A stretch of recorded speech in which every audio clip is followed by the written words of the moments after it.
Պարոն Զոհրաբյան, իշխանությունները փաստորեն արդեն տևական ժամանակ է փորձում են պարզել արդյոք հոգևորականները պահպանել են կուսակրոնության ուխտը թե ոչ։ Նիկոլ Փաշինյանն ասում է, ես փաստեր ունեմ, կաթողիկոսը զավակ ունի եւ պատրաստ եմ դրանք հրապարակել։ Հաշվի առնելով մեր սահմանադրությունը, որ հստակ ասում է, որ եկեղեցին պետությունից անջատ է, այ իրավական առումով, սահմանադրականության առումով, որքանով է այս գործառույթը առնչվում իշխանություններին։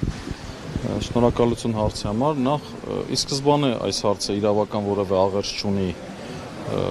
վարչապետի լիազորությունների հետ։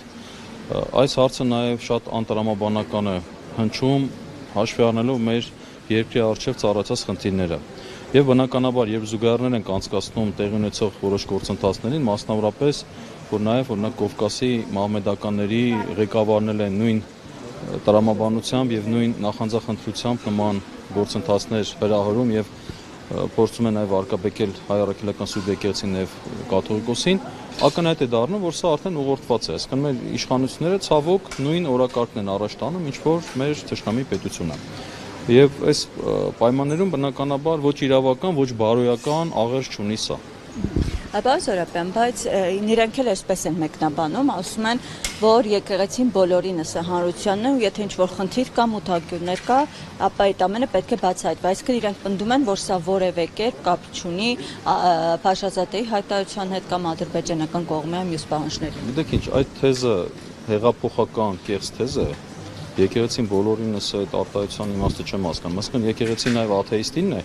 եկեղեցին հավատավոր ժողովրդի եկեղեցին է։ Եվ աթեիստները եւ այն աղանդավորները, որոնք հայ առաքելական սուրբ եկեղեցու հետ որևէ կապ չունեն, իրենք չեն կարող եկեղեցու ճակատագրի կամ եկեղեցու գործերի մեջ խառնվել։ Ավելին, եկեղեցին ունի ինքնակառավարման իրավունք եւ համակարգ, եւ որևէ մեկը դրսից չի կարող այդ համակարգի վրա ազդել։ Եվ այստեղ հենց դրա մեջ է, որ անջատ լինելով պետությունը փորձում է միջամտել եկեղեցու ինքնակառավարման համակարգի մեջ, որը իրավունք չունի։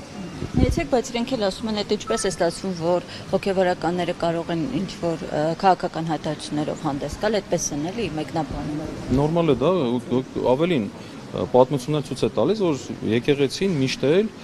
խրատել է տեղի իշխանություններին, ավելին շատ կոպիտ, կոշտ նրանց հակաբարոյական վարքագիծը, նրանց հակաիրավական վարքագիծը, այդ առումով եկեղեցին դրա իրավունքը միշտ էլ ունեցել է ու ունի։ Ավելին, մենք եկեղեցին մեր ազգային ինքնության պահապանն է։ Այսօր մենք որ խոսում ենք եւ գրում ենք հայերեն տառերով, դա նույնպես եկեղեցու շնորհքն է։ Այսինքն չի կարելի այդ առումով ասել, որ եկեղեցին իրավունք չունի քաղաքականության հետ կապված կարևոր հարցերով կարծիք արտահայտել։ Դա էլ կեղծ թեզ է եւ բնականաբար մենք գիտենք ինչի հետ է կապված այս ամենը։ Եվ վերջում, պարոն Զոհրաբյան, նաև մեկ այլ օրակարգային հարց է դարձել քաղաքական դաշտում իմպիչմենթի հետ կապված։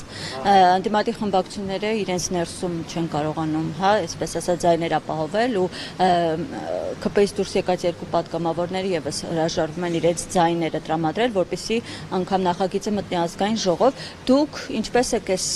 նախաձեռնության հետագա ընթացքը տեսնում, արդյոք հնարավոր է վերջնակետին հասնել։ Տեսեք, հիմա մեր քննարկման հենց նպատակը լրիվ այլ է։ Մենք հիմա խոսում ենք եկեղեցի պետություն փոխհարաբերությունների մասին եւ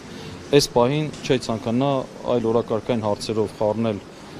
նշված հարցը, որովհետեւ ի վերջո իշխանությունն էլ է դրան ցույց տալիս, իշխանությունը ուզում է ցույց տալ եկեղեցին քաղաքական process-ների մեջ է ներգրաված եւ հենց դա էլ իրենց նպատակն է։ Այնպես որ եկեք այս օրակարգի մեջ մնանք։ Շնորհակալություն։